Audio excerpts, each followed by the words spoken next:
Ladies and gentlemen, distinguished guests, esteemed colleagues, as we begin today, I'm reminded of an old proverb. If you want to go fast, go alone. If you want to go far, go together. The challenge we face cannot be addressed in isolation. We are here today to explore how we can go further together by uniting local actions with global ambition. It is my pleasure to welcome you to the UN City in Copenhagen. My name is Henrik Fredborg Larsen, and I'm the Director of the United Nations Development Programme's Nordic Representation Office. Let me begin by thanking our partners in OECD. You are, as seen from the UN side, a key partner in local sustainable development, on youth, on job creation, and on all the areas of economic development. And we work together globally, we work together around the globe. We have, and I'm very happy, we have the Deputy Secretary General of OECD in Copenhagen. Thank you also, Susan Maguire, for hosting the Local Development Forum in the UN City in Copenhagen. Thanks to all partners for the great collaboration. Thanks for being here today. I also want to mention we will have Danish Member of Parliament, Morten Dahlin, present with us in the afternoon representing the government of Denmark. Now let me take a moment to share a bit about the venue, the UN City in Copenhagen. This building is a symbol of what collaboration can achieve. The UN City is home to more than 2,000 staff coming from more than 100 countries, working within 10 key parts of the UN. While diverse in mandates, all share a common goal of peace and development, working together for the achievement of the 17 Sustainable Development Goals. The UN City is more than a hub of international activity. It's a living, breathing example of what can be achieved when we work together for shared objectives. Whether it's working on health, human rights, solving conflicts, or the environment, all areas are dependent on the common thread of local action and local development. And that's what we're here to discuss today. From fostering social cohesion to creating jobs, to building resilience, we recognize that the most impactful solutions are often those driven by communities, local governments, local actors themselves. As we gather here today, world leaders are convening in New York at the United Nations General Assembly. They are discussing many of the same critical challenges that we will be tackling here. What's particularly significant about this General Assembly is the Summit of the Future, bringing world leaders together to forge new international consensus on how we deliver a better present and safeguard the future. In many ways, the discussions we are having today align with the broader global conversations. We know that local action is essential to addressing global challenges. The SDGs cannot be realized solely through high-level agreements. They must be driven by local communities who know the issues on the ground and can implement practical, sustainable solutions.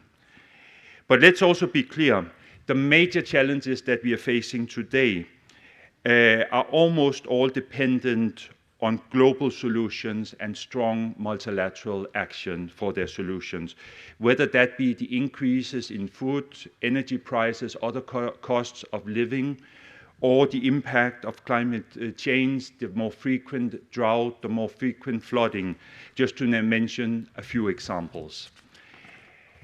So this two-way street we can explore between the local and the global. Our work here and what will be discussed at the Summit of the Future are part of a shared roadmap for a more just, sustainable world. At UNDP, we see local action not just as an approach, but as a guiding principle for sustainable development. Take the example of the Indonesia Social Innovation Platform.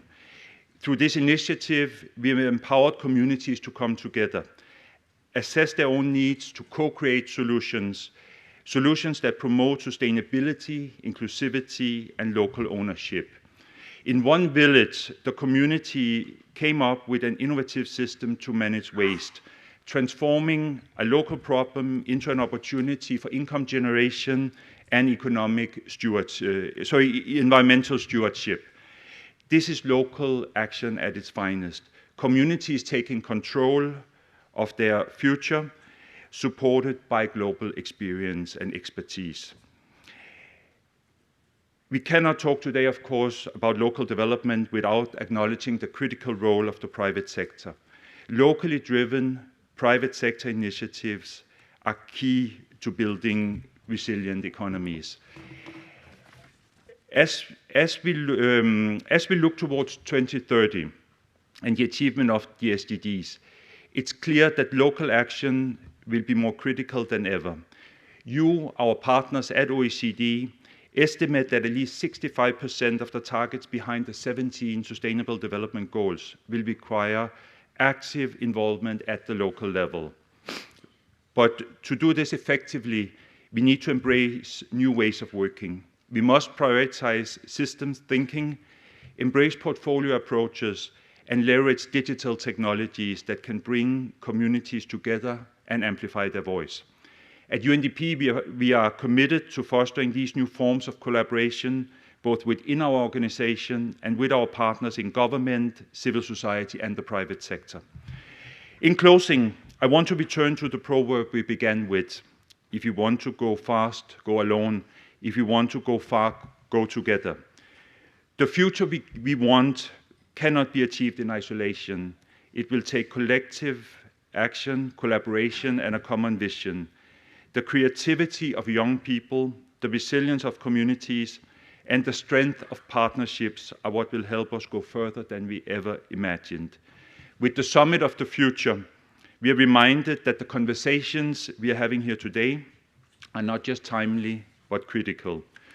The future of global governance and sustainable development hinges on how effectively we empower local action to create lasting change. Again, thank you to OECD, and thank you all.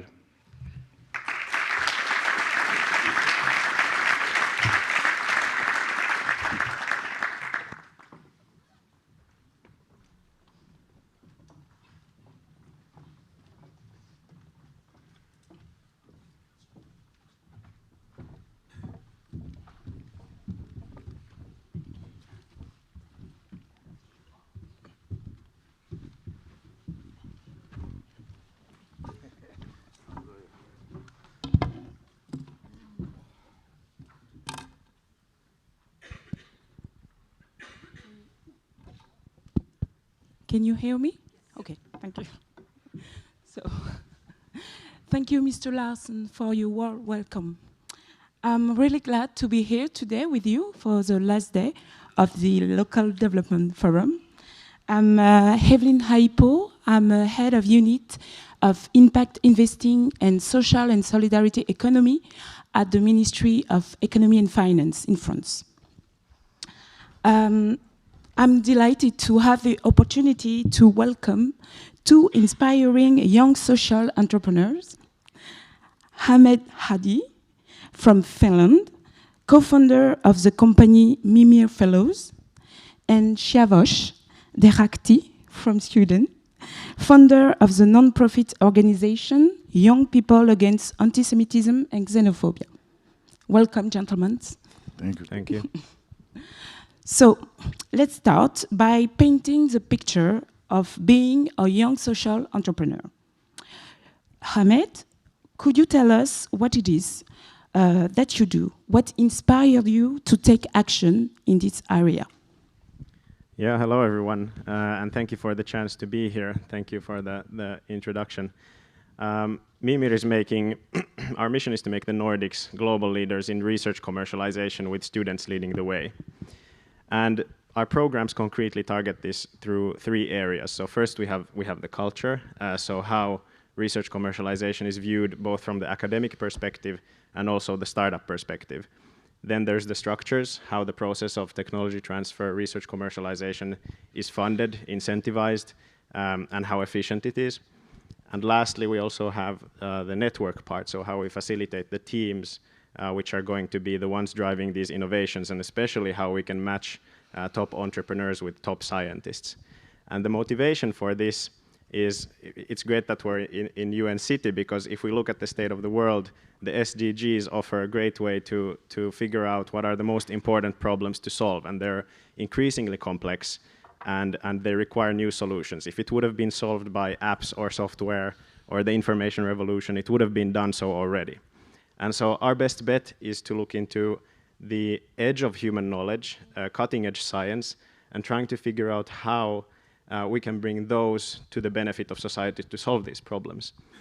And the exciting part, especially in light of Mario Draghi's report for Europe, is that Europe actually leads in scientific output if we look at, for example, science and engineering articles, even past the US and China.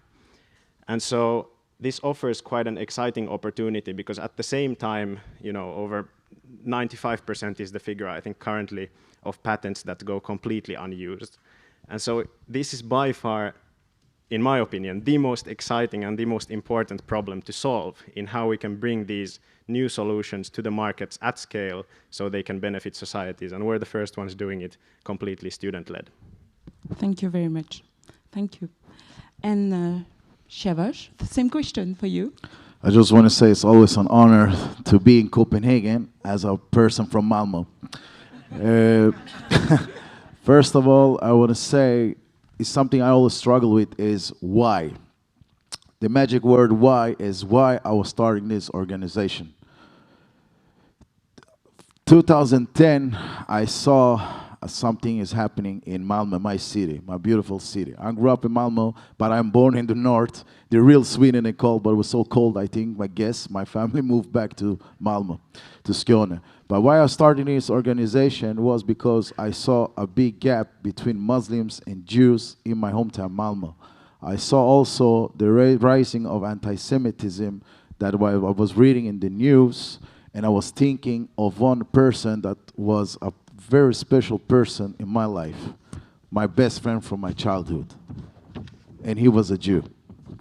And I always joke about there was three persons, the three musketeers. One was Jew, one was Muslim, and one was the Roma guy. So we three was always a person that stood up for each other. And I was thinking of my best friend. If he gonna move and leave Malmö because he's a Jew, then we can just give up all the society. So I decided to do something to organize education trips. And I took my first trip I did was 2011 with my classmates, because majority had roots from Middle East, was Muslims, and I want to build a bridge between youngsters and minority groups to educate them about Holocaust, but also what's happening in the world today. And so for me, it was very important to give them the right knowledge, give them the education, make the trips, coming back, and do storytelling, so they can go out to the school, go out to public, and inspire and motivate each other to stand up and fight for a city that we can live side by side. Thank you. I'm stunning to your.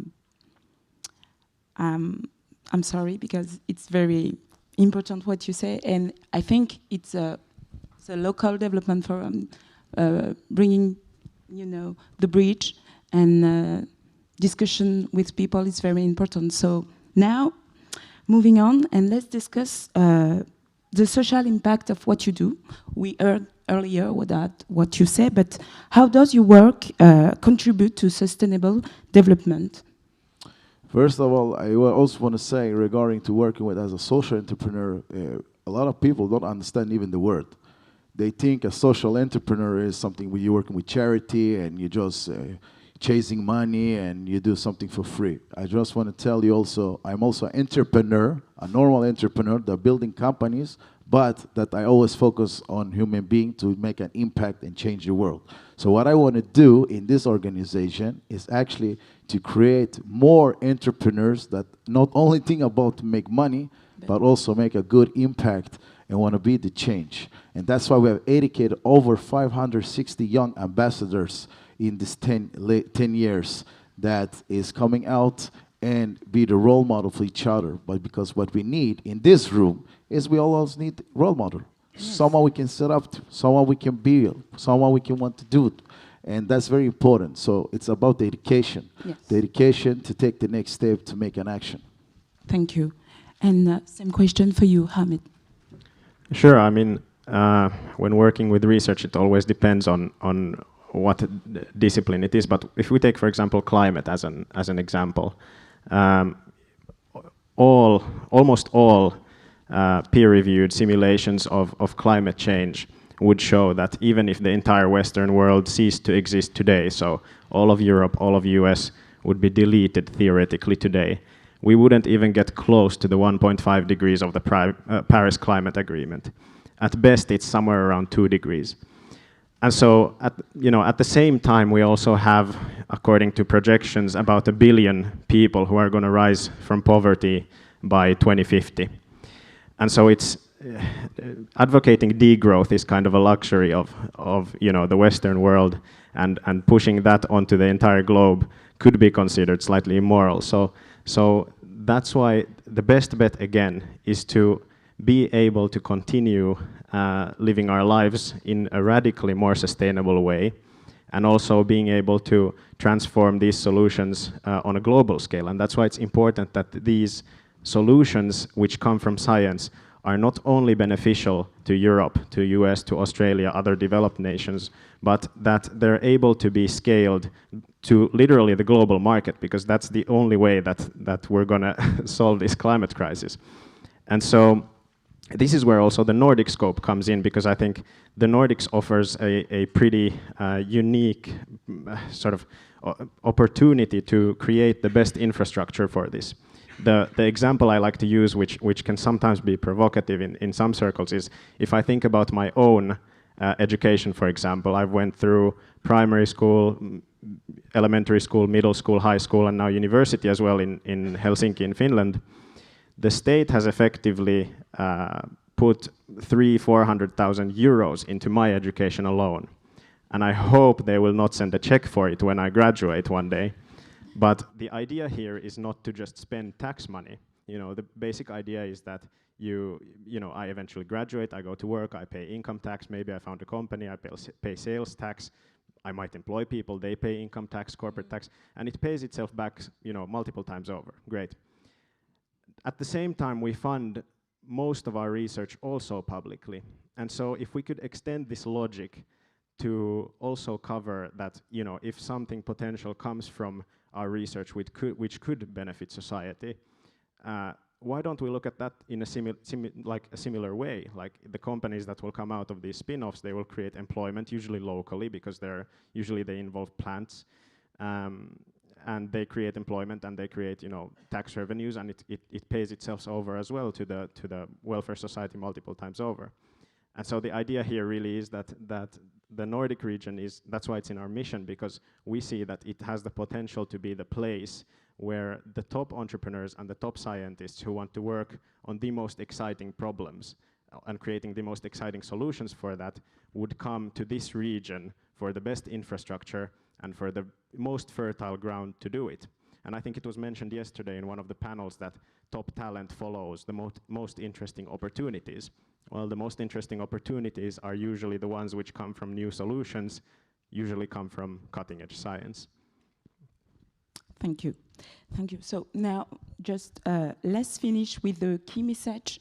What would you like to send? Siavash, what will be your one message to local communities and decision makers? Good question. I want to say opportunity. And what I mean with opportunity, because we speak about inclusion, diversity. I'm coming from a fantastic country that's called Sweden. But we struggle with one thing very big, and that is about integration. We speak about entrepreneurs, we speak about investments, but the reality is it's only 1%, under 1%, that's coming from underrepresented groups. And that's mean persons or founders that has immigrants backgrounds. We speak about females that even don't get these investments. And that's why I want to make that change. And that's why building a new VC in Skåne, south of Malmö, that we're gonna think globally, investing this region, Öresund, and even in Germany, to invest and support the underrepresented groups, but also building an accelerator house to building a community that you can be whatever you want to be. Yes, yes, thank you. So, opportunity. Opportunity. I think we're gonna repeat these words at the end of the forum. And over to you. Yeah, I Hamed. think talking about Short. Okay, short okay, answer. I will try. Sorry. So be enablers for youth who are trying to do things and enable things. The reason why we have students in our mission is because it's very much rooted in the student movement that Finland had originally, which was driven by the whole entrepreneurial movement, and that's something we wish to leverage. It can't be possible without enablers from mentors, from policymakers who allow that to happen. Thank you. Thank you, both of you. I think we have a short time, so thank you, Hamed, thank you, Chavosh, very much for sharing your young social entrepreneur experiences with us. I think you can be young and have a lot of I think opportunities. It's a word, and thank you too for listening. And now the next session will start here. So please don't go anywhere. Thank you.